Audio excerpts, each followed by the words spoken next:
Welcome, everybody. I think we're getting started. We should be live. We're recording for anybody who's catching the replay, and I'm seeing lots of participants hopping on. Welcome, everybody. Thank you for making the time to be with us.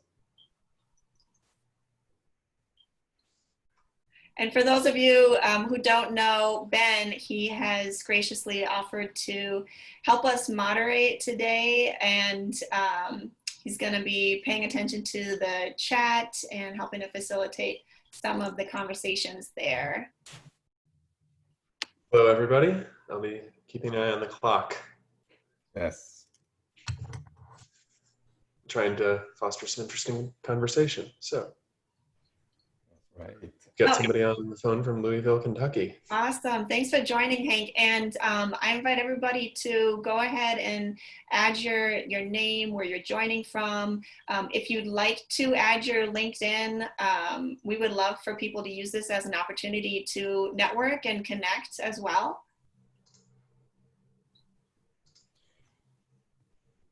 Yeah, so hello, Hank. Thanks so much. Mariam, Marnie, so great to see you. And if you guys can, over the call, you can go to your LinkedIn, go to your profile, copy the link to your profile, and you can put it in there too. Hopefully by the end of the session, everyone leaves the call with a few new connections on LinkedIn. Great to see so many known names. So thank you. Thank you for making the time to join us. Thanks for joining, Mark. I'm glad you're here. This is awesome. This is great. We're going to have some really fun engagement today.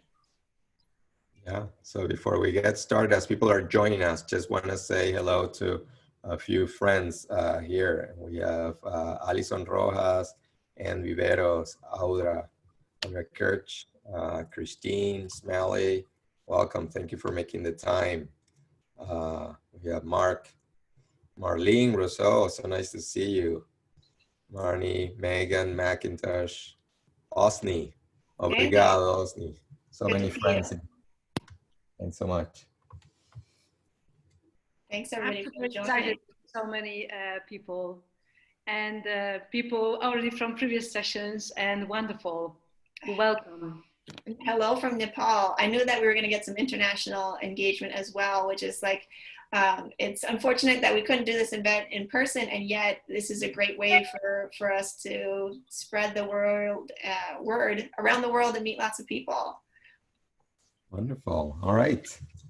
So Ben, do you want to kick us off? Maybe go over some Zoom etiquette for people who are newer to Zoom, if that's possible. Sounds good.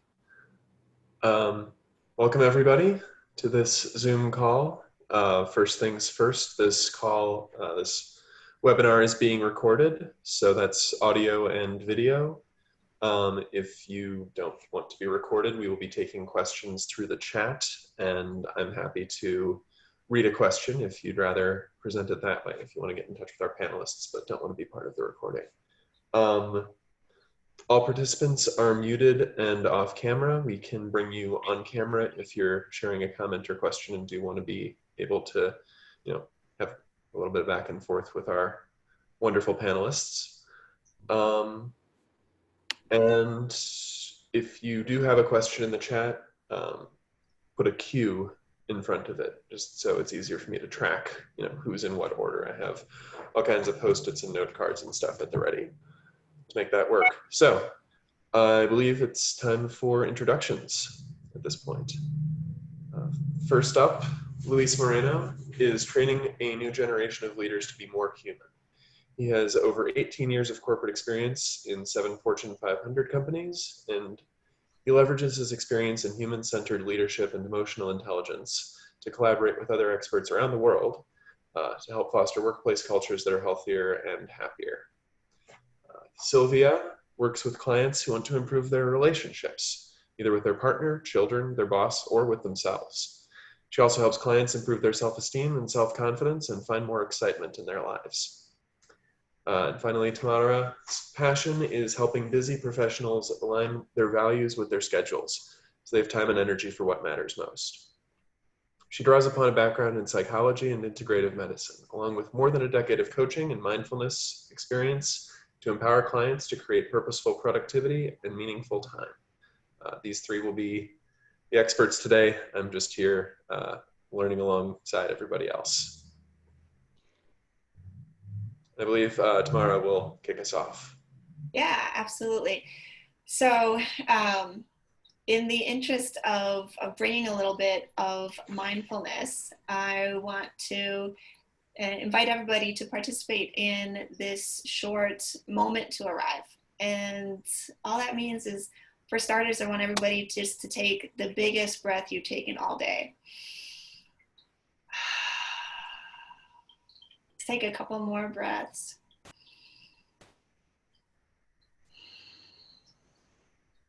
And as you take a few deep breaths, this process just helps us to settle in, get centered, and be fully present, because we gain the most from each experience when we're present in the moment. So I appreciate each and every one of you for being here, and I'm excited to get started.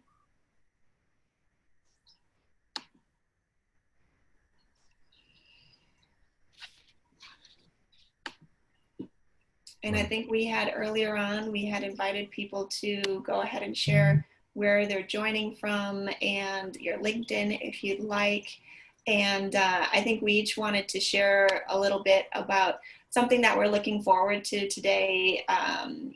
For myself, it's the opportunity to connect with others and to facilitate other people's connections. And how about you, Sylwia? Yes, that's perfect.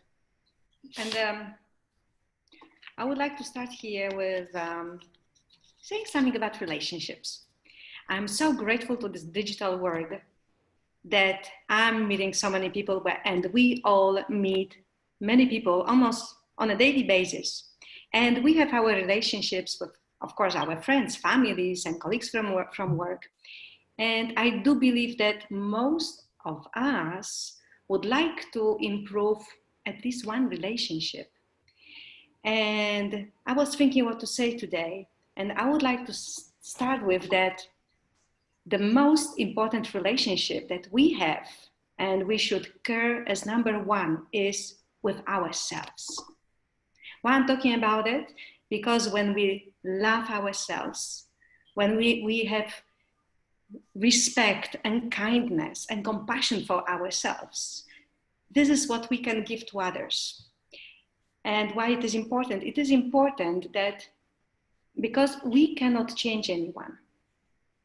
That sometimes we would like to change someone else. No, we have power to change ourselves.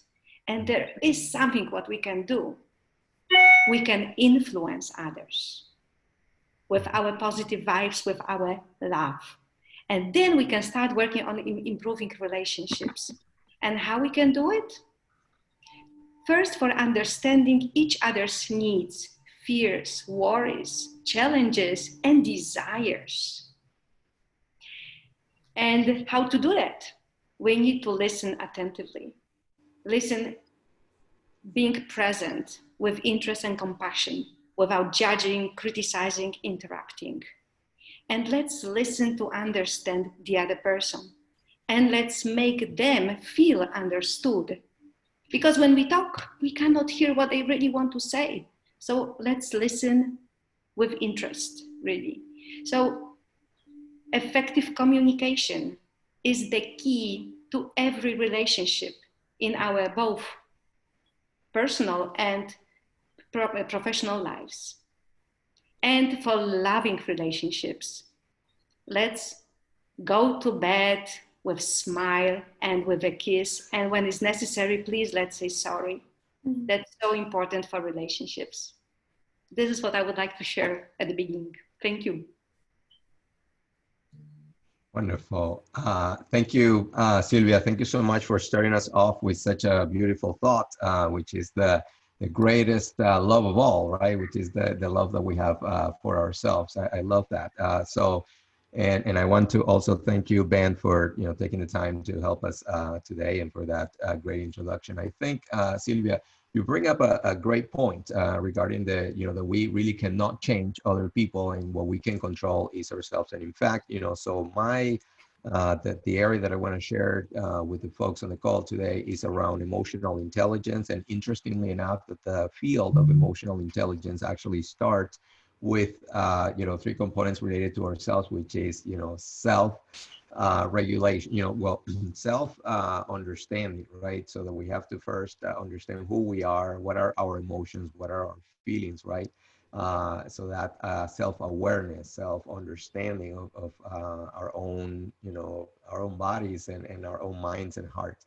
The second part is self-regulation, which is the ability to, like, once we identify certain thoughts that we have, emotion, feelings, our behaviors, how do we control our own behavior, right? Sometimes when someone comes in and gives you feedback, let's say at work, somebody can share with you, maybe somebody that you trust, somebody that cares about you, and says, hey, Peter, John, Maria, I've noticed that, when you tend to do this or that, so the emotional intelligence gives us the ability to then first, understand that this is feedback that is coming to us, that, is honest and sincere if it's coming from someone that you trust, and you have, credibility, has credibility with you.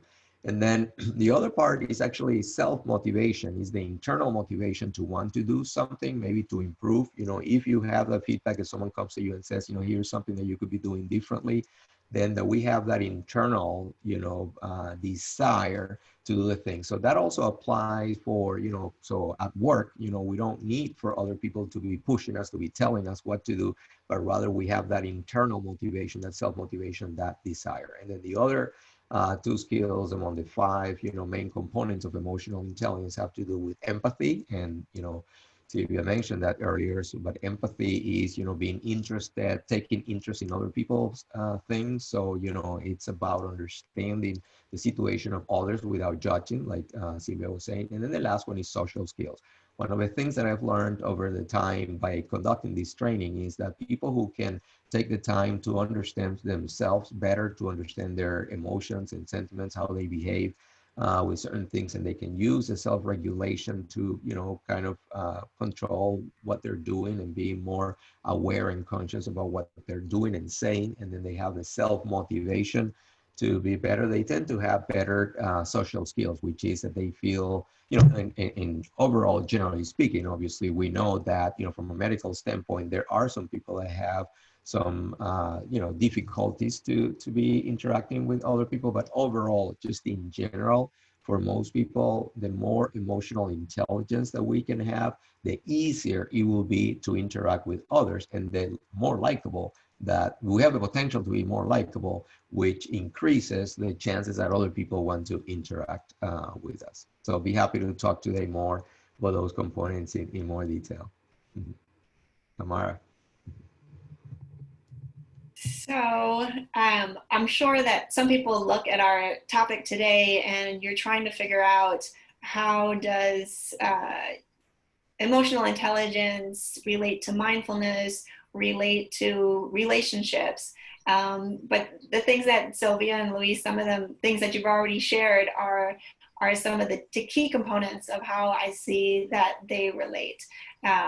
One thing is that a lot of people see mindfulness and meditation as the same thing. So to share a technical definition from John Kabat-Zinn, who's the father of mindfulness-based stress reduction out of UMass, he says that mindfulness is the awareness that arises from paying attention on purpose in the present moment and non-judgmentally. If we could just be more present and non-judgmental in our relationships, that alone would be a huge improvement in our personal and professional relationships. But there's also a lot of research that shows the benefits for all kinds of relationships. There was a recent study that said that higher levels of mindfulness predict happier and more satisfying relationships. And this shouldn't be too much of a surprise when you think about, the number one benefit of just being more present and attentive. But there's actual changes in the brain that happen as early as 8 to 10 weeks into meditating daily. These changes take place in the emotional regulation areas, and hopefully this isn't overly technical, but because I love science and kind of understanding the reason why things work, there's an area of the brain called the amygdala, which can kind of hijack us into that fight or flight or freeze mode. And this can be an issue when we are kind of triggered and we see our partners as threats to our well-being or as our security. And this causes us to kind of shut down emotionally and attack with angry words or actions. So mindfulness actually shrinks the volume of the amygdala, and so that it has less power to set us into that threat mode. So you can imagine this can really help to get romantic couples out of that negative cycle of destruction and arguing or emotional distancing. Other changes in the brain also contribute to emotional regulation in general. So there's this connectivity between the prefrontal cortex, which is kind of like the executive, the CEO of the brain, and it can send a message to the amygdala, say, it's okay, we're not actually in a real threat situation. And so when the executive arm of our mind, instead of kind of that primitive lizard brain, can say, really, this isn't a real threat, like, let's just take a pause, that can be really powerful. And another part of that is just the awareness that we have. Mindfulness can enhance that self-awareness, so we can see what's happening in ourselves before maybe we go all the way down that rabbit hole and spiral into something negative. And that's another area of the brain that's associated with emotional regulation. And this can remind us that, maybe to take a step back and remember what our values are. Luis will be happy to know that mindfulness also helps us to be more empathetic, which is really important. Change is another area of the brain associated with empathy and compassion. And this helps us to have more understanding of our partner's perspectives and emotions and feel more compassion for them.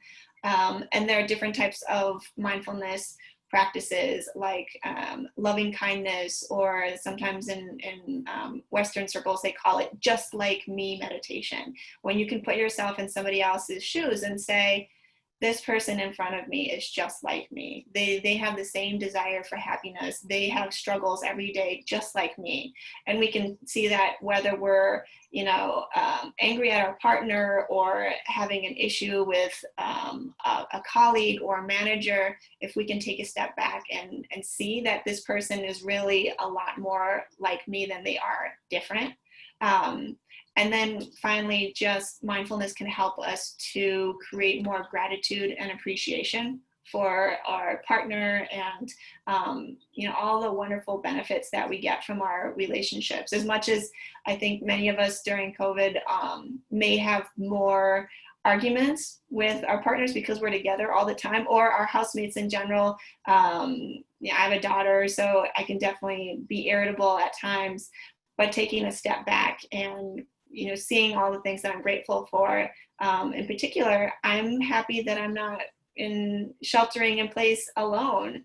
There's a lot of benefit to these social and family relationships. So I'm definitely looking forward to taking a deeper dive into these different areas. One of the things that we found from these webinars is that people, they really appreciate the opportunity to connect with each other, the opportunity to contribute, and the opportunity to learn something. And as much as we are quote unquote subject matter experts, there's a lot of value to crowdsourcing, and we definitely don't have all the answers. And so we definitely invite people to share your experiences, share your comments, share your questions. Whatever questions you have, somebody else probably has a similar question. So are there things, Sylwia or Luis, that you wanted to share before opening up to questions?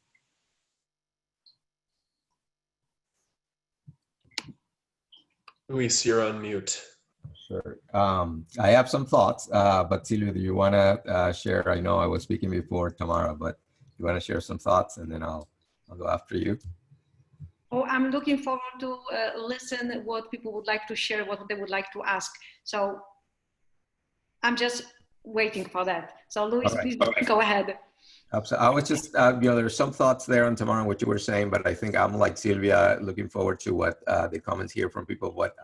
One just quick thought that I would say, or a couple thoughts, one quick is that referring to what you were saying earlier, Tamara, is that many times we worry more about what could happen than what actually happens, right? So like our thoughts about what something, can be, and we're all like in anxiety all night. We stay up all night and so nervous, thinking that something will happen, and then actually the reality is not as bad. So it's important to control that. And then the other thought, that I thought was interesting with Jay Sharif, that was saying that when someone gives him a compliment, he always takes the time to think about who may have influenced him on that skill that somebody complimented him on. And then he takes the time with mindfulness to think, okay, so for example, I don't know, like maybe I wrote something, like I wrote an article and somebody says, wow, I love your writing skills because blah, blah, blah, or something like that.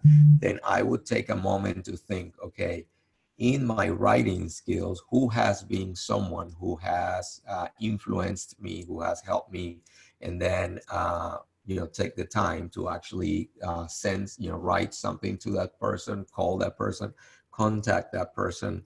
But it's also an appreciation exercise. Sometimes, we always appreciate people, but we don't mindfully, we don't like intentionally. We need to take the time to think, okay, who should I be thinking, who should I be grateful for, and then intentionally express that gratitude in the form of a little note, or if it can be a phone call. Sometimes I love what you were saying, Tamara, about our partners and our significant others, that hey, your partner wakes up in the morning and finds, maybe it's the little things, it's like picking up the, or whatever, acts of service. If that's something, if that's the language, if that's a love language that your partner speaks, then doing something that is valuable for your partner. But let's go ahead, Ben, and move forward with the first comments and questions.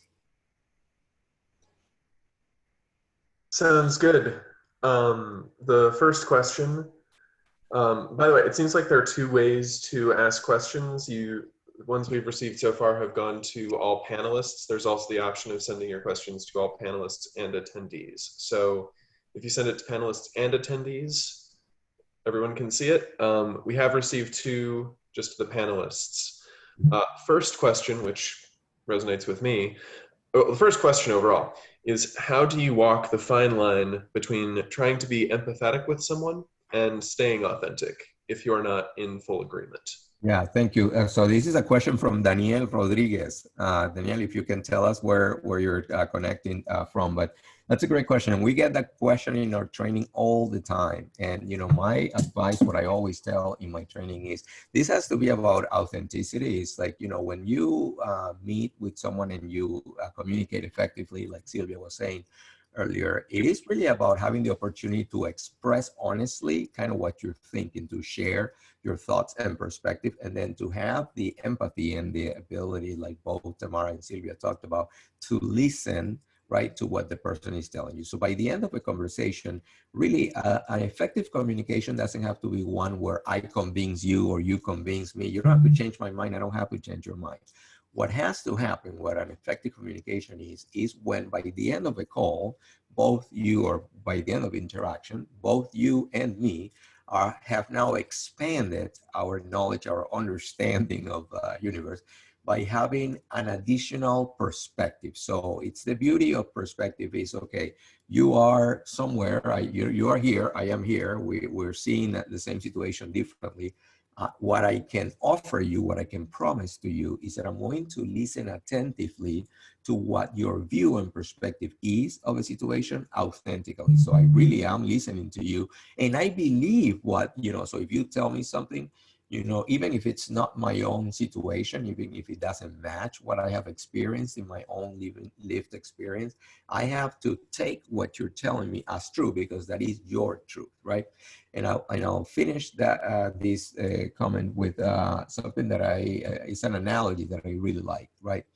Someone once told me that the benefit of perspective is that think of life as you have a big brick wall in front of you. So you have, on this side of the wall is you, on the other side of the wall, there's the world, right? And this wall doesn't let you see what's on the other side. So the best way to value perspective is that when someone gives you a perspective, you take it and you think of it as a window. And then you take that window and you put it on that wall. So now you have a new space to see to the other side. When the next person comes in and gives you another perspective, you take this second window, and window by window, perspective by perspective, you're going to start to, so this is a big wall and the windows are little, they're small, but one window won't let you see the entire world. But the addition of the multiple perspective that people can give you and they offer to you all the time. And if we have the mindfulness and the attention and the interest and the empathy to hear what people are telling us, we're going to collect all those windows and we're going to start putting them. And then this wall, all of a sudden, before we know it, we have this combination of windows that will let us see the what's on the other side. And one more final thing is that I'll give you this example. When the FBI and other law enforcement agencies, one of the things I've realized is when something terrible happens, when there's a tragedy and they're doing investigations, they talk to every person individually, and every person related to the case knew something. Everybody knew a little about it. But when they add those little, all the littles, when you put all the littles together, it tells you what was going to happen. So, right, nobody knew, because people that knew a little, they didn't feel that what they knew was enough, right? And then people came in, they told me this little thing, I didn't pay attention. The other person told me this little thing, I didn't pay attention. But if I had, with mindfulness and empathy, had the curiosity to listen to this little and to this other little, and just like windows, put them together, I could have predicted that something was about to happen, and then I could have acted, right? So that's now how a law enforcement agency like the FBI, when they hear a little, they take that little seriously, and then they connect it with the other littles to get that big window that let us see the world on the other side. I'll just add to that. I think the idea of perspective is really important. That's part of empathy or compassion, is to be able to see other people's perspectives. And because one of my focuses with my clients is really time management, productivity, I believe that effective communication is efficient. And not being authentic, not being ourselves, isn't going to facilitate effective communication. It can actually create miscommunication, misunderstanding, which does not save time or energy for us. We can definitely be authentic and real and maybe even forceful in our opinions and sharing what we truly believe, and be open to really hearing and understanding what that other person is saying. These are definitely not mutually exclusive. And if I may add something here, when we listen, the other perspectives, I know we have our principles, our beliefs, but when we listen, we can hear something what we didn't think of. So we can learn, we can grow, we can develop ourselves. That's for our personal growth. And when we are more open-minded, then we are more resilient to criticism. We accept more things easier as well. And we admire the other people actually. And you know what? That's great when we are able to listen And we will be more likable. People would like to share with us because they know we don't attack them. And we can learn a lot from them. So having perspectives, developing them. I love this metaphor with the wall, Luis. It's very important. I fully agree with you, Tamara. So let's open our minds to various perspectives and let's welcome, let's embrace them even. And I want to build on that, Tamara. And I know, Ben, that we have multiple questions here, so we're going to go with the question, but quickly, I want to build on something that Sylwia said that I thought was very important, is that one of the exercises that I've learned and that I use intentionally a lot is this exercise of, what if, when we talk with someone and the person tells us something that is like the opposite of what we think, I say to myself, that could be true, or that may be true, right? So that somebody tells me something here and I am here. So there's a whole gap between what I believe and what this other person is telling me. But because what the other person is telling me could be true, in my head, I do this exercise that says, okay, let me work with that being true. What are the obstacles that are not allowing me for that to be true? And what would have to happen for that to be true? For example, I am fortunate to be married to an amazing woman that I love with all my heart. And one of the things why I fell in love with her is because she's very, very smart. And so in my life is about always going back to her and telling her, I'm sorry, you were right, you were right, you were right. And at first it took me like months to do that. Now I do it sometimes on the same day. But she tells me something and then I am like totally opposed, it's not, you're crazy. And then I have to go back and apologize and say, you were right. So now what I do is I shorten the time. I don't need for months or weeks or to go by, but immediately when she tells me something that is the opposite to what I'm thinking, I start with, over time, she's always right. So maybe I'm the one that is wrong. Why am I thinking this way? What are my lived experiences? What is the information that, right? And then I force myself to see that perspective. And I can tell you that in almost all cases, I can arrive at where she is much faster, which is a benefit to me because now I don't waste time being lost on something that I was just like stuck on, but I move on to what really ends up being the truth. And then also for our relationship is better because then I show her respect by saying, I really see, your truth and I hear you attentively and I am willing and happy and thrilled to share with you and join you in this new knowledge that you're taking the time to share with me. Ben, let's go get some questions. All right. The next question on the list actually probably follows up on that one. How to be mindful when crabby? Is allowing negativity to flow honestly important? I feel like, who's up first? I can address that.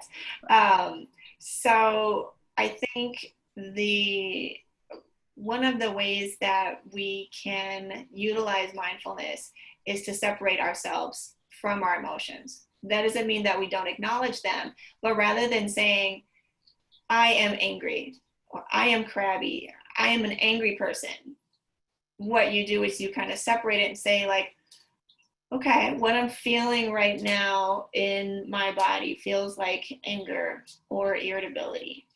However, this is just a current state. This will pass. This is how I'm feeling right now. This doesn't define who I am. It doesn't have to define my day or my interactions. I think one of the keys is to not wait until these important moments to practice. Like the more you're proactive, the more you have a consistent practice, as little as 5 or 10 minutes of meditation to create more mindfulness almost daily can be hugely beneficial, so that when we get to these moments where we're feeling crabby, we can create some distance, some perspective, look back, okay, what's really going on, and hopefully put a pause between our emotions and kind of our knee-jerk reaction. And so the idea, one of the ways to think about it is, rather than reacting, responding in a way that's more mindful, more conscious. I've definitely had moments where I've felt really stressed, and I'm not 100% aware of that in the moment until my daughter asked for something, and like literally 5 minutes before I hopped on the call, my daughter had put together a 1-minute video bio, and she's like, "Mom, can I show you this?" And my first response was, or reaction was like, "I can't right now because I have to get to my next meeting."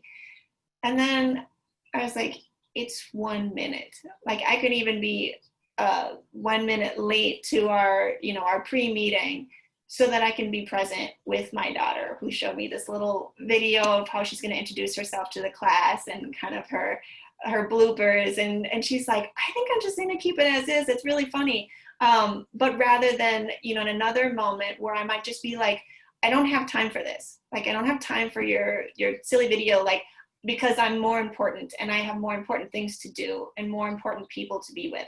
When the reality is, our loved ones are the most important relationships. And so just taking a breath, taking a pause whenever we want to react in a certain way, maybe reconsider, is this the best response? Can I just take another breath and say, I can definitely spare 1 minute with my daughter to share in her excitement. And so just try to take a mindful pause. And the more you practice this, meditation, like medicine and law, is a practice, and we never get perfect at it, but we can get better over time. So I hope that's helpful, Laura. I would like to add here something very important for me, is to accept those so-called negative emotions, because they are not actually negative. They give us a certain message, what needs to be changed or improved. So let's understand those emotions and accept them, thank them even. Thank you, you are giving me a signal that something needs to be changed. And that's very important. And the other thing, Tamara, when you said, for you is maybe like you said, of course, not that silly video, but for your daughter, this is the word. This is her big moment. Yes. And that's what, reminds me about giving a smile. When you smile at someone, maybe this is the only smile the person received on that day. So that's actually what I wanted to say about it, really. And nothing is permanent. We cannot be angry permanently as well. So let's know it, and let's manage our emotions. Indeed, let's accept, not deny. Yeah, and I absolutely, so I totally agree with both of you, Tamara and Sylwia. And one of the things I wanted to pick up from what I said earlier, connecting into Tamara's story, is that really I invite everyone on the call to get interested in emotional intelligence, because the emotional intelligence, our ability to understand more about ourselves and our emotion, can help us with social skills and relationship building. So for example, going back to the example of Tamara, right? I love what both Tamara and Sylwia said, that for you, it's like, you're in your thing, you have your meeting, and then, so for your daughter, she's coming in and she just wants to show you something that is 1 minute. So it's almost like this thing that we have been trained and conditioned since we were in school and when we're at work, about focus on yourself, like focus on your own goals and on, like achieving, getting, accomplishing, moving forward, getting, so we're in project mode all the time, right? But what I would say is that one way, in going back to what Sylwia was saying earlier about we cannot change other people, but we have control on ourselves.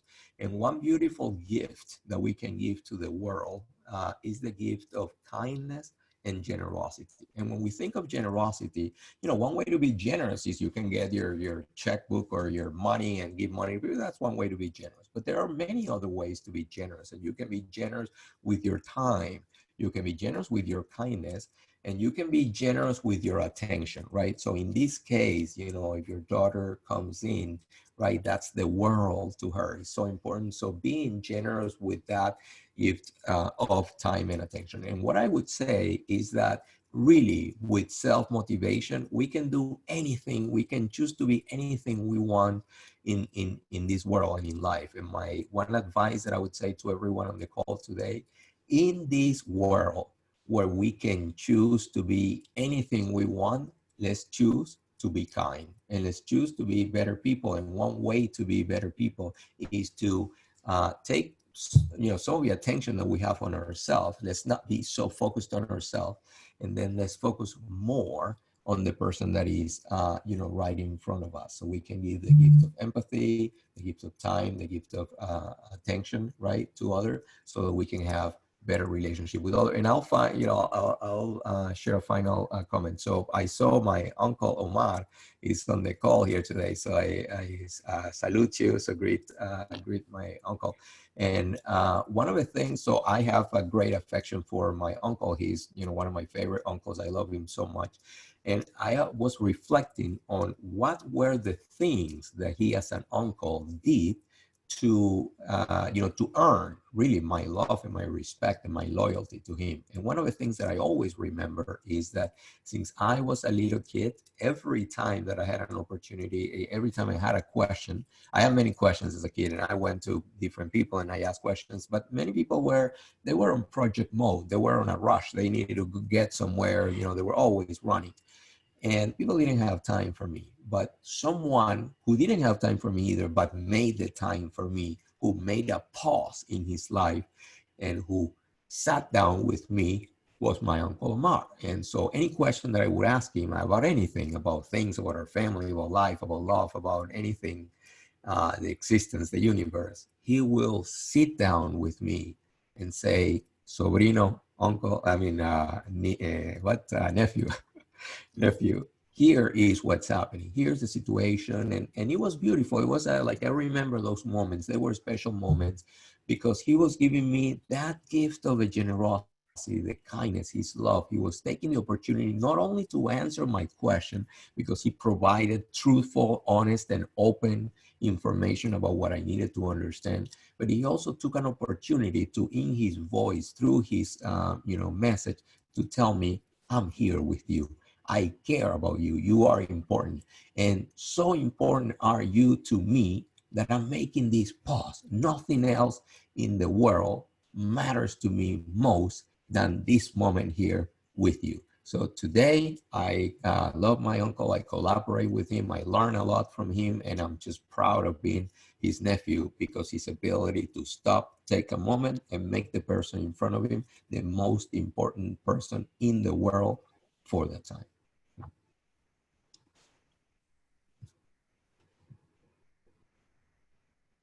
Thoughts, comments, more questions, Ben. We have more questions. Actually, I was wondering if this would be the right time to introduce the breakout sessions. Okay. That'll be part of this conversation. Yeah, let's do that. In the interest of people having more of the opportunity to connect, I'm going to share a couple of questions in the chat. And this will just be an opportunity. We're probably going to do groups of 3 or 4, depending on how that works out. So questions to share your answers to: what are your takeaways so far, or an aha moment, or what's been your experience with emotional intelligence or mindfulness in your relationships? So I'm going to put that. And this is a great, as we talk about relationships, there are people on this call from different parts of the US and different parts of the world. Take an opportunity to interact with someone you didn't know, and then, take interest in taking the person's information, follow up, connect with them on LinkedIn, Instagram, on the social media. And then, these are conversations that, that matter. You are on this call for a reason, because this is a theme that is important to you. You're interested in being a better person.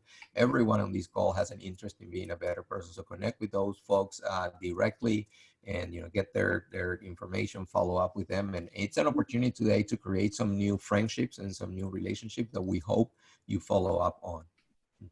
And it's, as we're talking about this, I assumed that we had the feature of doing breakout rooms, and it may be that we don't.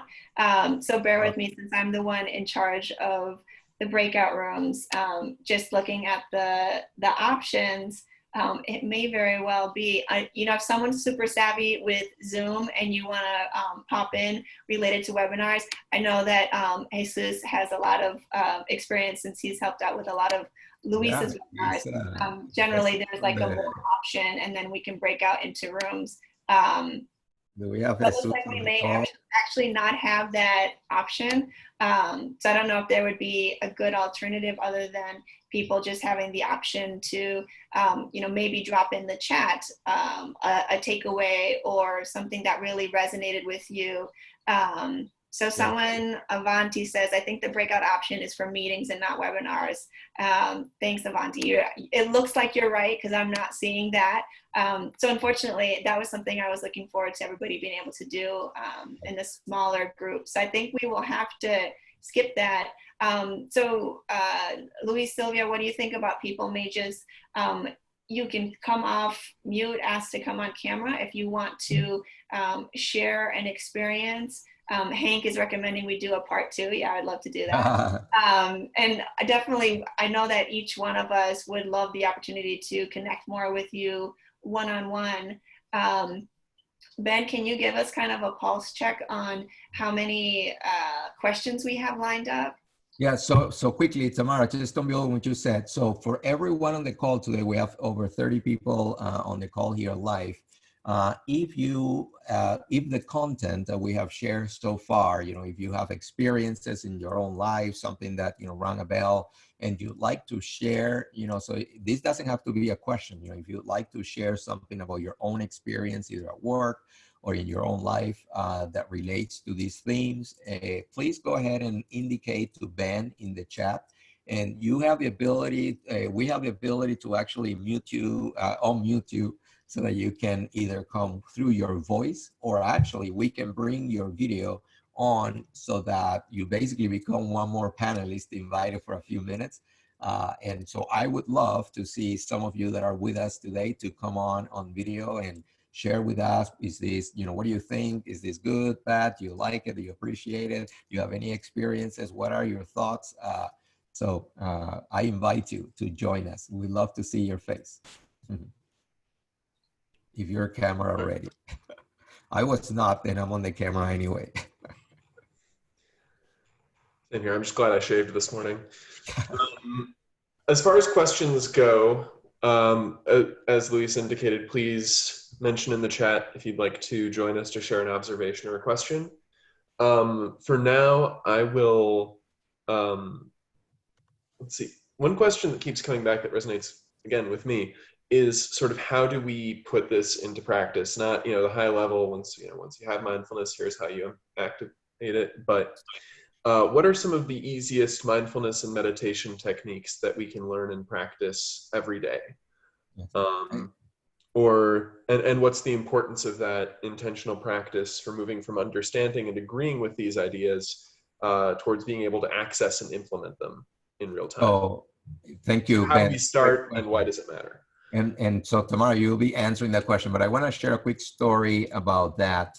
So in our trainings about emotional intelligence, although we don't speak directly about mindfulness, we don't call it out, obviously these things are related. So one of the things we have is a point around allow for time and space.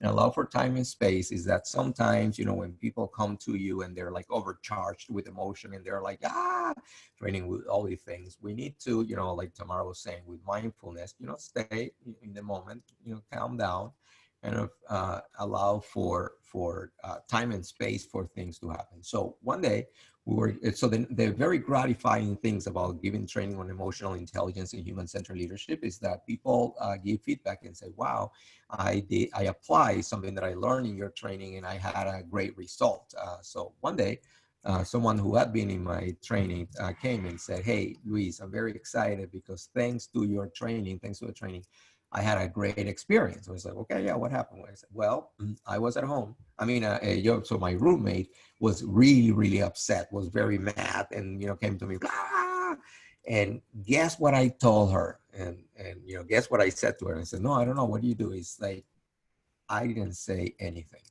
I follow your training where it says allow for time and space. I listened attentively to what the person had to say. She spoke for a long time and she told me a lot of things. And at the end of that, guess what I said to her? I mean, guess what she said to me? And guess what she said to me? So what did she say to you? She said, "Say thank you." She said, "Thank you for listening to her." And she also said, "I'm sorry." She apologized because she said that she was going through a tough time, that she was under stress, that some things at work were not going well, and that she was just overwhelmed with a lot of stress, and that she, just kind of exploded. And she wanted to tell me, "Thank you for listening with attention, for being understanding, for not judging, and for being there for me." And then she said, "You know what I did at the end?" I said, "What did you do?" I hug her.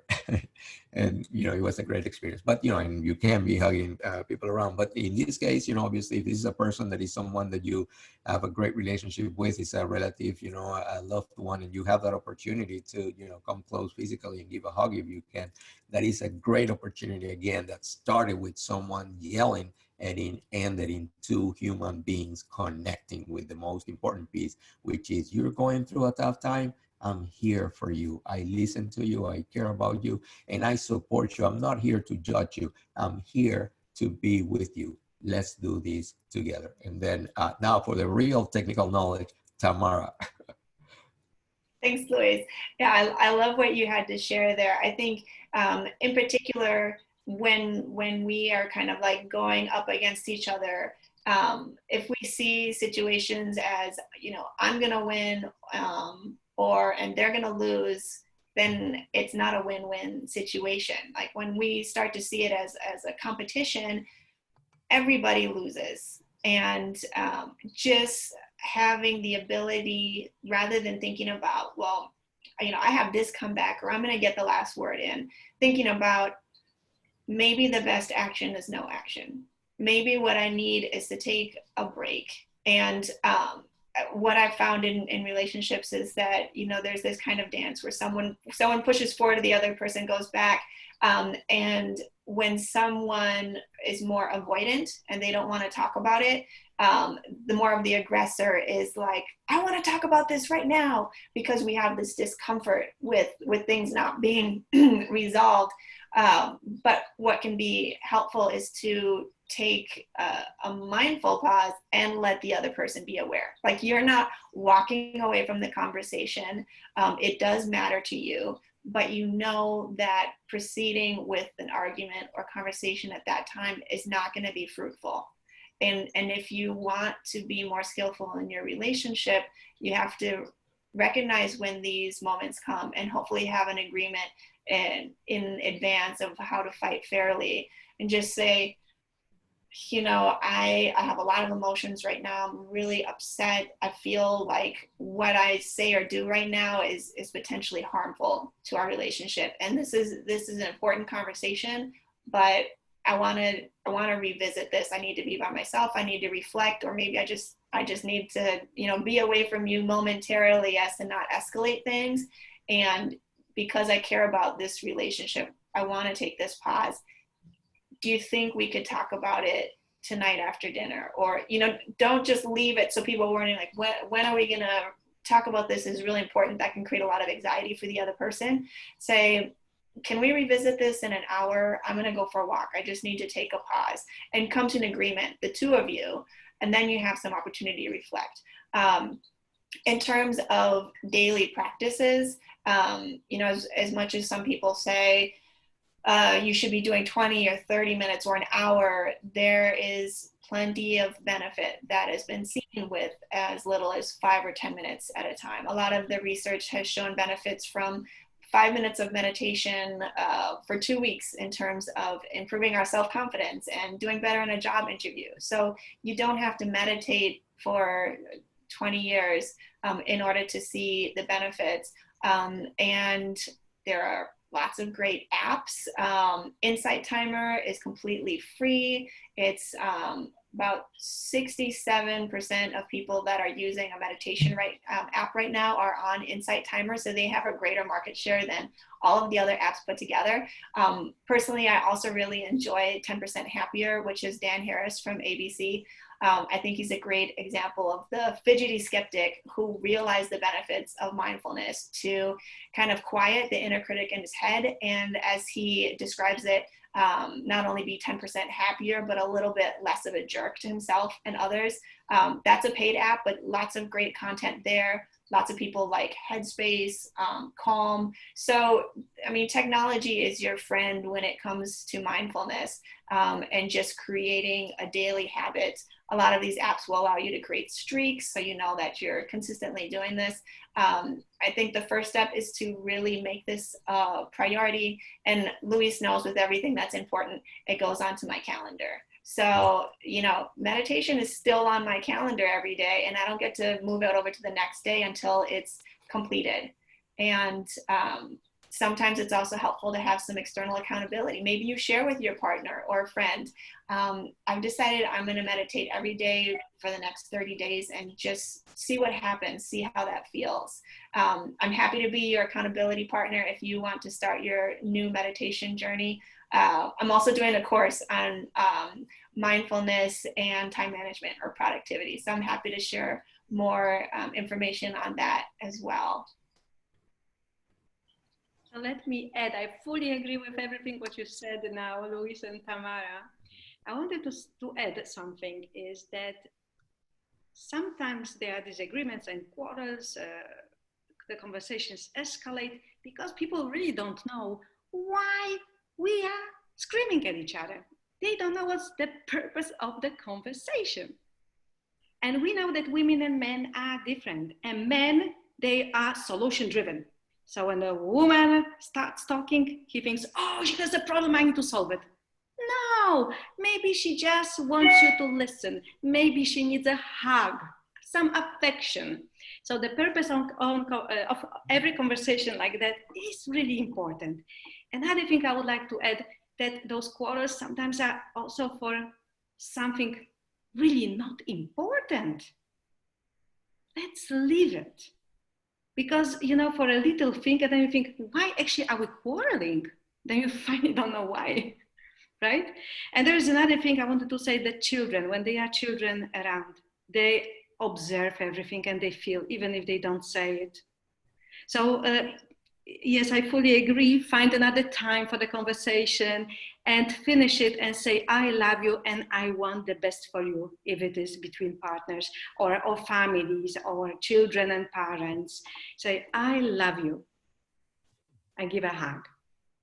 And this is applicable in our professional relationships as well. I mean, if we notice that we're kind of riled up and our emotions are really heightened, that's a good time to step back and not say something regrettable to a client or customer or coworker.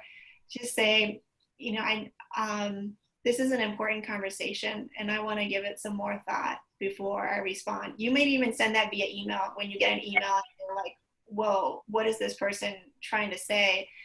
Acknowledge it. Say, I understand what you're saying. I want to think about this.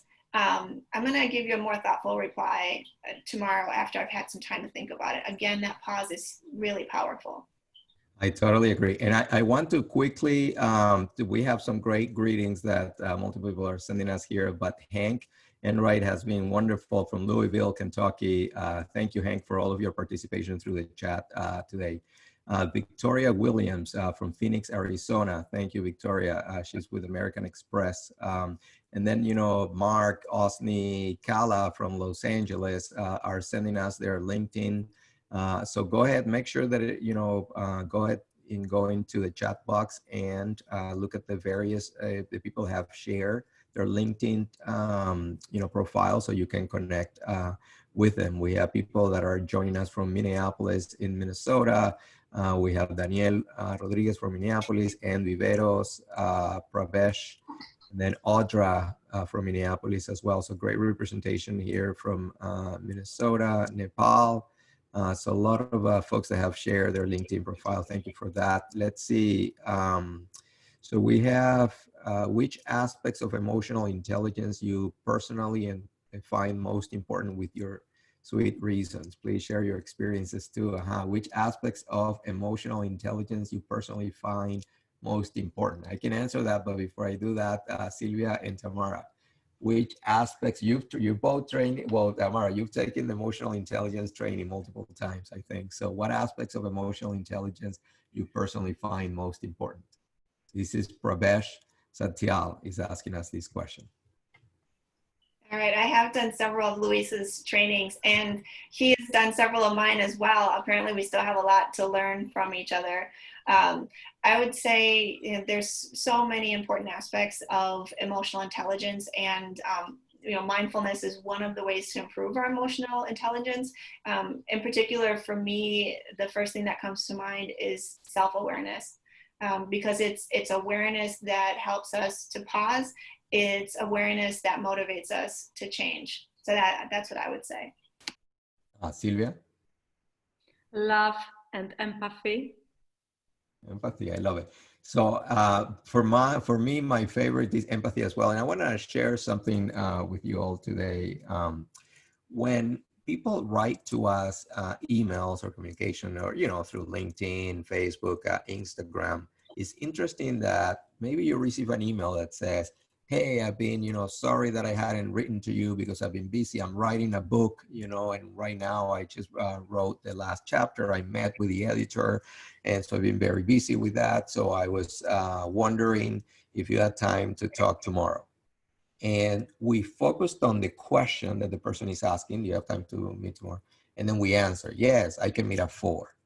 But even though the question was what prompted the action and the answer, there was something before the question that was very important. The person is writing a book and finished the last chapter and is meeting with the editor. And so one of the exercises that I do, and because multiple people have asked for a specific, you know, tips. So Prabesh is asking, you know, for specific experiences. So one of the things I do is when people write an email to me, I think that everything that they said in that email was intentional. Everything had importance, everything has meaning. So I respond to everything. So my answer to that email would be, hey, you know, thank you for your note. So nice that you're writing a book. Wow, I'm sure it's going to be a great one. I look forward to reading it. So great that you just finished the last, you know, chapter and you met with your editor. I hope that the meeting went well and that, you know, you're going to publish soon or something like that. And then, yes, I have time to meet tomorrow at 4. Now, it seems, and I've talked to multiple people, and there are people who disagree and they argue back. It's like, no, that's crazy. That's too slow for communication. And I understand it because people have different communication style. But I am talking about communicating with empathy, which means to, again, with mindfulness, to take an interest in what the other person is telling you, and then actually responding to everything that, you know, it doesn't have to be every little thing, but that's major if somebody's writing a book. So, you know, you address those things and you respond to them because it is a way to communicate that you're listening to them. So for example, one of the things that we give in our training is how does this apply to the digital world? So sometimes you post, and this connects also with diversity and inclusion as well, actually. Sometimes you post something on Facebook, boom, you post something. And then somebody comes in and write, oh, wow, you know, so I went to Germany and I put some pictures of me in Germany. And then somebody posts, wow, that's great that you went to Germany. I hope you had a great time in Germany. And another person says, wow, you and your family look great. Blessings to you and your family. Love you guys. And then a third person says, oh, where was that picture taken? Well, my brain says action. Somebody just asked a question, so I need to get in. And so the person will go and will reply to that person that asked a question, right? So, but if you think about it from an empathy standpoint and from a diversity and inclusion, is that what about the other people? They didn't ask you a question, but they took the time to tell you something that was important. Somebody told you, you know, blessings to your family. Somebody says, so nice that you went to, you know, so like if you don't selectively just like answer some and not others, but be generous with everyone. It doesn't have, you don't need to spend 10 or 15 minutes on it, you know, just like take a minute to everyone, like, say thank you. You know, how fast can you write thanks or thank you or I really appreciate it? It doesn't even take a minute. But what you're doing is you are acknowledging people or say, yes, I see you. I know you're out there. I care about you, right? And I'm interested in you. For example, in Instagram, I have seen people that have millions of followers that follow 100 people. The other day I saw an account on Instagram that follow only one person, and that one person that it followed was the person. So like the person had two accounts, so the only person I follow is myself, right? So that kind of says, well, you know, and there, you know, people have different strategies on social media, but what I would say is that when people come to you, they show interest in what you're doing and they follow you. And then like, because I write articles and I send articles to people send me articles too and say, hey, Luis, I read your article. I liked it. Here is one that I wrote. I cannot take the attitude to say, yeah, but I am the writer. So I'm the one who writes. And if you write, that's your problem, because I'm not gonna, I am a unidirectional writer. I write for others to read, but I am not here to read anyone's nothing right now. So my responsibility as a writer is I have to take the time to read other, and not only to read it with attention, to read it with interest, and then I actually respond. And here, I don't say, I get a lot of people that say, great writing, that was great. And it's like, okay, I don't even know if they really read it. So what I do is when I read something from someone, when I respond, I say, wow, that was a great writing. One of the things that I liked was this, and that I liked the way that you explained, blah, blah, blah. But it is about giving specifics about what the person is writing in this particular example, just to say, I took the time, I paid attention to you, what you're doing is important to me. And then, you know, that's a way to connect with other people. So that was a long answer to one question, but Ben, let's take some more questions, if you can help us with that, please. Sounds good. Question I've been curious about is, I believe, from Allison, about how you can use emotional intelligence and mindfulness from a distance. For instance, when you're creating media or public relations strategies. I think your talk about Facebook posts might have addressed that from more of a personal angle. But I want to share two examples there in terms of like how you can share like emotional intelligence from a distance. I get a lot of people that send me an email, say, hey, you know, we're going to talk, the meeting is tomorrow or whatever, you know, the meeting is tomorrow. And so let's suppose that the person is in, you know, in Europe, you know, but this is not Sylwia, you don't do this, Sylwia, but someone in Europe sends me a note and say, hey, we have a meeting tomorrow, you know, and it's at 6 p.m. Europe time. And it's like, well, you know, you are in Europe, I am not, but, you know, you want me to be in your meeting. So it's like, you know, you have to think about me. So it's like the person puts it on me to be figuring out what is the time and stuff, but, and they want to sell me something, for example. So one way to show, you know, emotional intelligence and empathy is a generosity to say, well, if I'm interested in you and I want you to join the call and I want you to be in this meeting, I can take a minute to see what time that would be in your time, and I can put that, you know, in your time. So, and then it's like my time is irrelevant. What's important is your time, right? So that's one example of a little thing that you can do. I want to share also another example, and I wonder if my friend Carla Serpa is on the call today. She always, I told her this example some time ago, and she says, Luis, you gotta always say that example. But somebody gives me a business card, right? Hey, Luis, you know, here's my business card. You can contact me. Okay, so then the next time I run into the person, I say, hey, you know, the other day I wanted to talk with you, and I called the number on your card, and it was not a working number. The number didn't work. And the person says, oh, yeah. What happens is that I don't call myself. I say, no, you should, because you should not give me a business card that has a number where you are asking me to do something that you yourself have not done.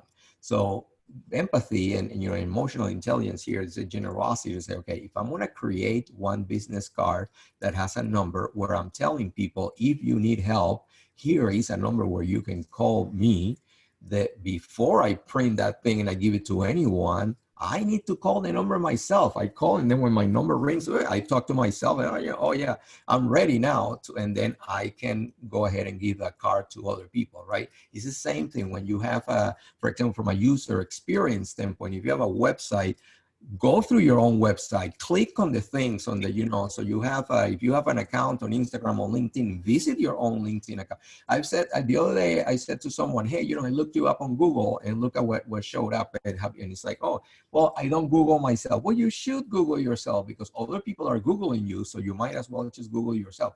But it's basically trying to understand, you know, what are other people seeing in my pages, in my website, in my, on my LinkedIn profile, on my, you know, what do they see when they Google me, what, right? And then actually go ahead and make the experience better for other people, right? Is that customer journey, is that user experience? I make it better by making sure that I go through the things I'm asking my other people to go through.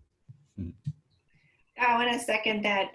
Luis does a wonderful job of when he promotes his events, he'll put things in Central Time, Costa Rica time, Madrid time, and it helps a lot. When Sylwia and I met for the first time, she's in the Netherlands, so I had to look up that we have, I think, a 7-hour time difference. But it's just these small things that we can do when we connect, is just to let people know. I talk to people all over the country and they're sometimes not aware of what time zone they're in for some reason. But these small steps can be wonderful. I think the other way that we can kind of share our mindfulness, or if that's part of kind of your brand. I was talking with my marketing strategist a couple days ago, and I was like, you know, I'm just not that bubbly person that does this really fun stuff on Instagram. And I realized, like, that's okay. That's not my brand. I think you can see I'm pretty low key. That's just part of who I am. That's part of being authentic. So bottom line, whatever promotions or marketing that you're doing, be authentic and show the parts of yourself that are important to you and that you know bring value to others. Absolutely. And stand in the shoes of the other person. Someone recently also asked me, in Tasmania, boom, I go and check. I know Africa is more or less the same zone. So I say, I do the same. Indeed, go to their minds. Yeah. By the way, about conversations, go to the mind of the other person. That's why understand what they really want to say, what is there, why something annoys them. Understand. So I love what you're saying, Carl. Definitely. Yeah. Hey, so we have about 20 minutes left of the call, but I want to make sure that someone comes and join us today. So, you know, those brave souls out there, let's see if we can have someone come in and join us as panelists. So anyone on the call today, that's okay. Share whatever you want, even if, you know, English may not be your native language. I know we have people from various countries in the world that are joining today. You know, even if you understand English but don't speak English, say it in your language. If your language is Spanish, I can translate that.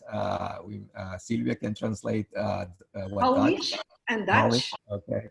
Yeah, if someone would like to come on camera or come off mute, you can raise your hand and Ben can notice that and maybe put you to the front of the line. Absolutely. We'd love to get some more voices here today. Mm-hmm. Just to double check, Avanti in the chat is letting us know this is a webinar, so we, the attendees, cannot start our videos. I see 3 attendees with their hands up. Okay. So Prabesh, Shirley, and Hank. Okay. I think that might indicate they're interested in talking with us, and Tamara is the host. So Tamara, you want to see if you can make them, so promote them. Okay. Prabesh had his hand up, he put it back down. Should I start with Prabesh? Prabesh's hand has gone down. Oh, and it's back. Excellent. Okay, here's Prabesh. Okay, so so basically unmute Prabesh, and now Prabesh, you can activate make sure your video is on, and we'll have you. Or this is fine if you just want to share your photo. It's great to see your face regardless. Yes. Sorry, I just couldn't get the video on right now. It's so pleasant. Thank you so much, Sylwia, and all the panelists, Luis and Ben and Tamara. You guys really welcomed me on the comment box as well on LinkedIn. And it was a big, huge pleasure at 10:58 p.m. from Nepal. I'm listening to you guys, and it's awesome. Thank you. Thank you, Prabesh, and thank you for joining us from Nepal. What time is it for you right now, Prabesh, in Nepal? It's 2 minutes away for 11 p.m.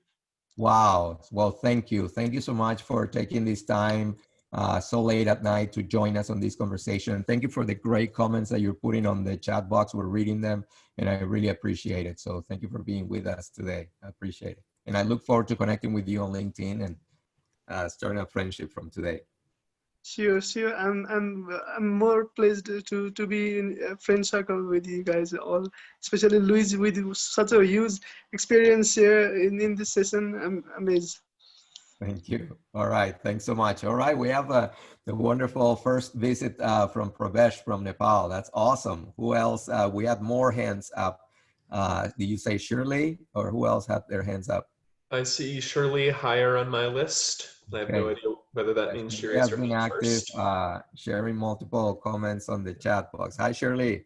So you can go ahead and unmute your microphone, and then just make sure that you can open your camera. And then Ben, Tamara, and Sylwia will be happy to take your comments. And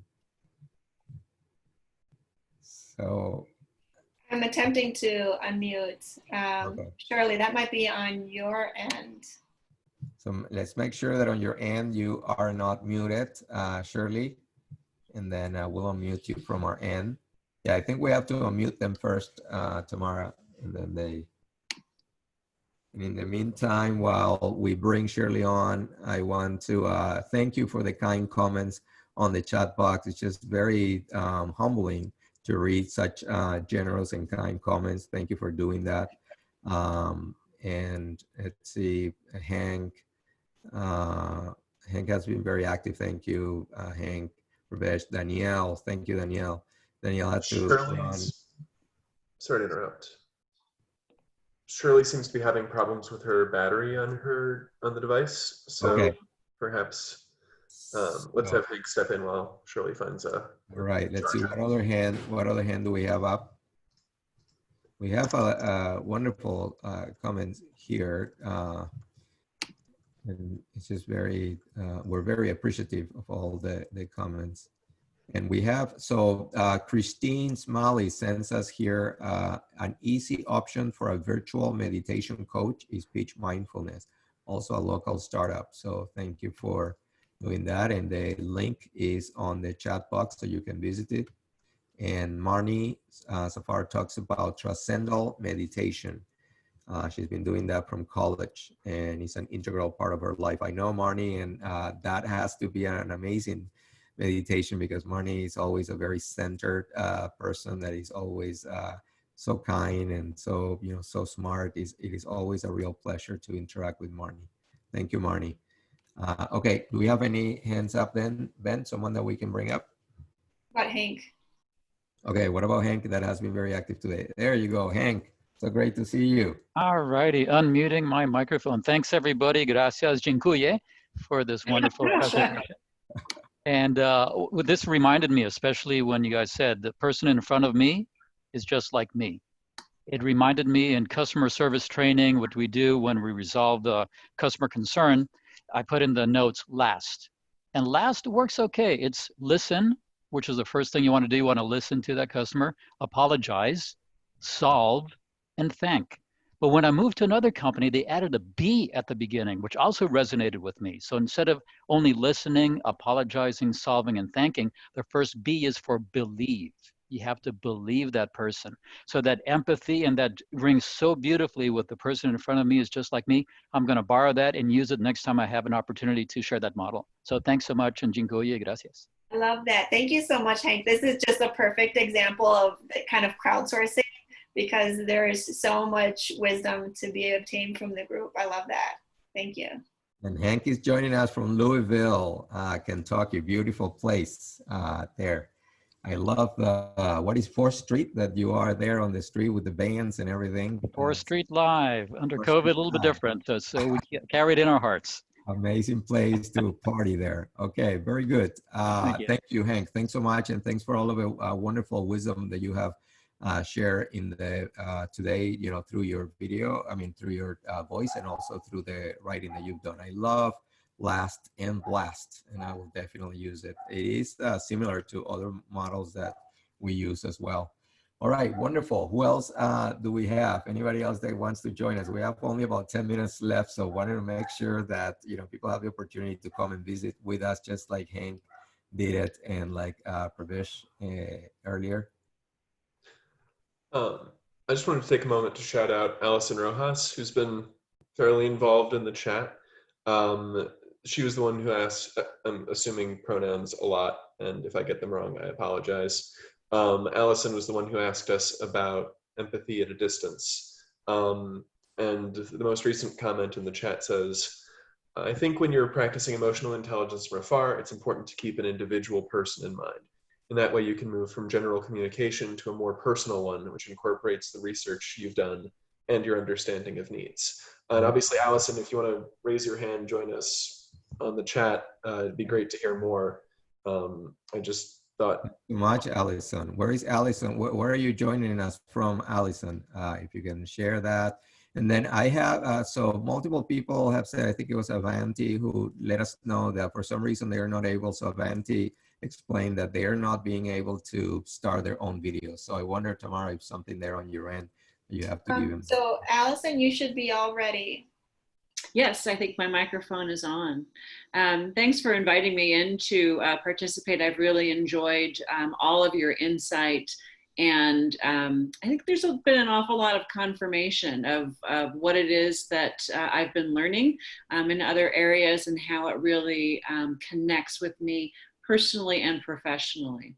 So I'm calling from Chicago. I recently moved from the Twin Cities and have relocated here for the time being. And my real interest is in impact, right? So how is it that we can promote and contribute to a broader social impact that helps to change people's lives? And in some cases, these relationships, you're actually trying to connect with groups at the same time. And as a facilitator, I have a lot of facilitation experience. I know that it's important, you're constantly paying attention to the mood of the group, how things are, what's the overall temperature of the room that you're in, and keeping in your back pocket what it is that you're trying to help create. And that's often a process that allows people to do what they want to do and what they need to do respectfully. I hope that's clear. Yes.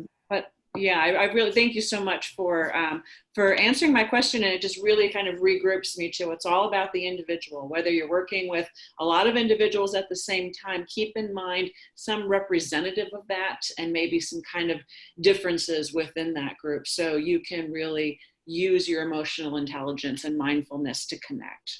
So thank you. Thank you, Alison. Thanks you so much. Fantastic participation.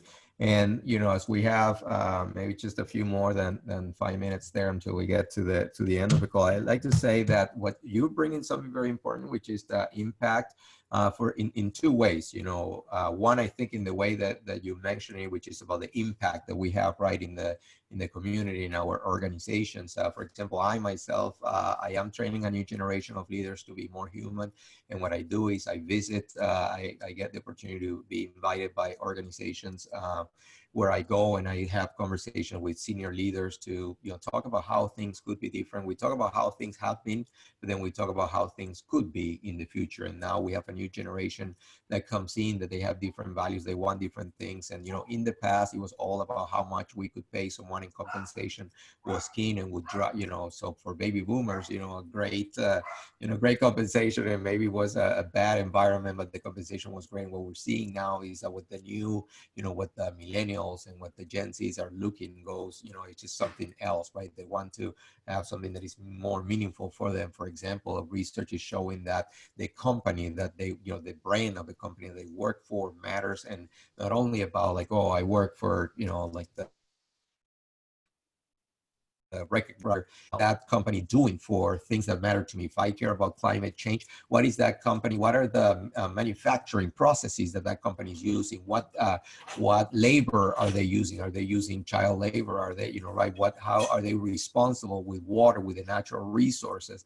And then newer generations are more interested in working for companies that are actually visibly doing something and having an impact for the world. So we as our organizations need to understand that. First is, we just saw with the events about, here in Minneapolis, right, with the protest and the social unrest, that some companies chose to stay quiet. It's like, well, there's kind of like a revolution going on. Our strategy is going to be stay quiet, wait until the storm goes away, and then you come up again. And there is certainly that's a way to do it. But what the new talent is doing is they want to work for companies that are not silent. They want to work for companies that they can understand where they stand about things, companies that speak, that have a voice, that are present, that get interact, that use their resources not only to grow financially and have great results in the stock market, but also the companies that are coming into the communities, that are helping, that are having the empathy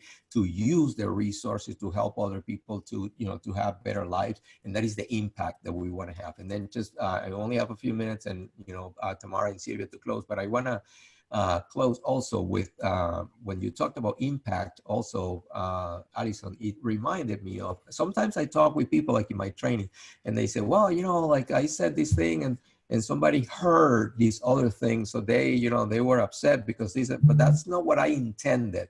So a lot of training that is coming out right now that is really meaningful and very significant, relevant, is the understanding the relationship between intention and impact, right? And outcome, intention and outcome. And a lot of times we focus on the intention. It's like, that was not my intention. Yeah, like I caused all these problems, but that was not my intention. Well, intention matters, obviously, because that's kind of what you have in your mind and in your heart. But we cannot stop at intention. We also need to pay attention to impact, to outcome, right?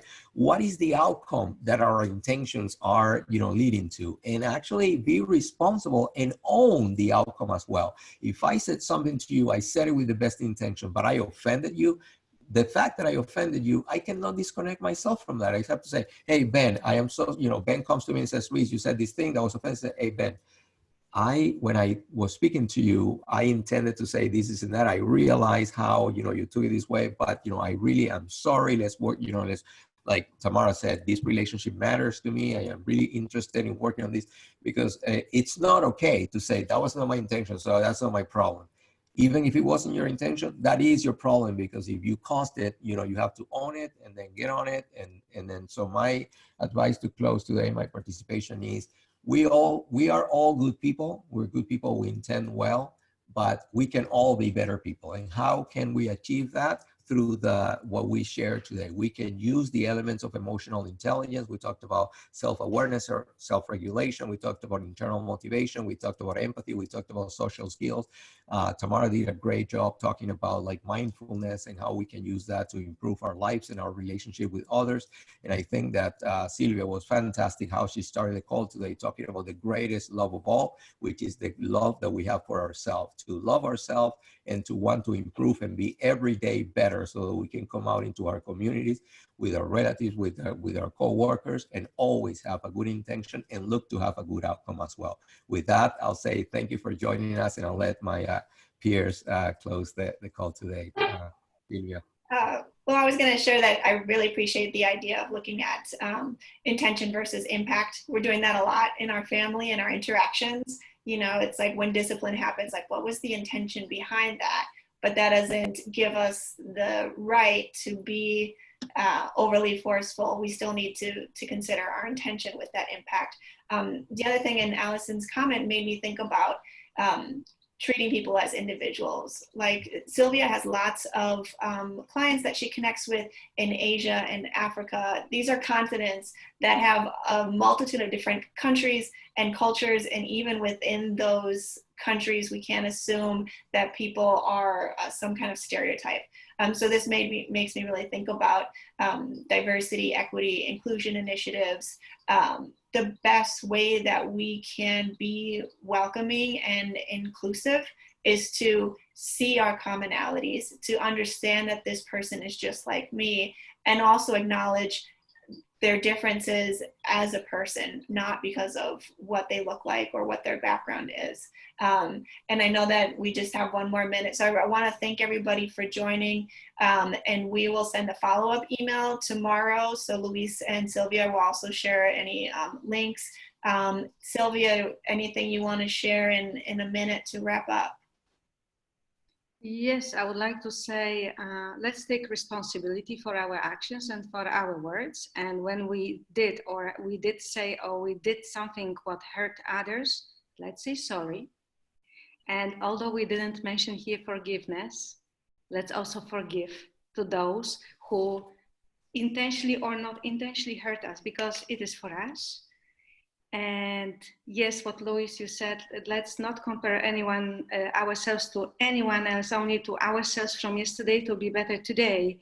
And yes, we all are unique and everyone is unique, and let's have respect for their perspectives, for their uniqueness, and still let's find commonalities for any relationship as well. We all have commonalities. And this is a great ground for finding how to improve the relationships. And what our guest said, Hank, about believing. Here I would like to say, first of all, my motto is believe in yourself. So the word believe, thank you, I love it. And let's believe that all people are good, because that's easier. So when we talk, when you start any conversation with a stranger, someone at home, let's do believe in them.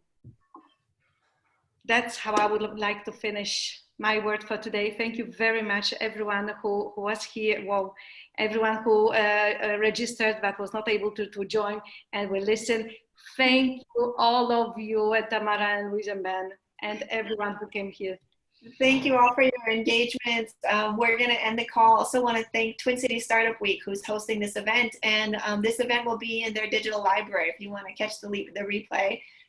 Thank you all. We appreciate you. And we look forward to connecting. Take care. I'm very happy to connect with you. Great questions today. Thanks, everybody.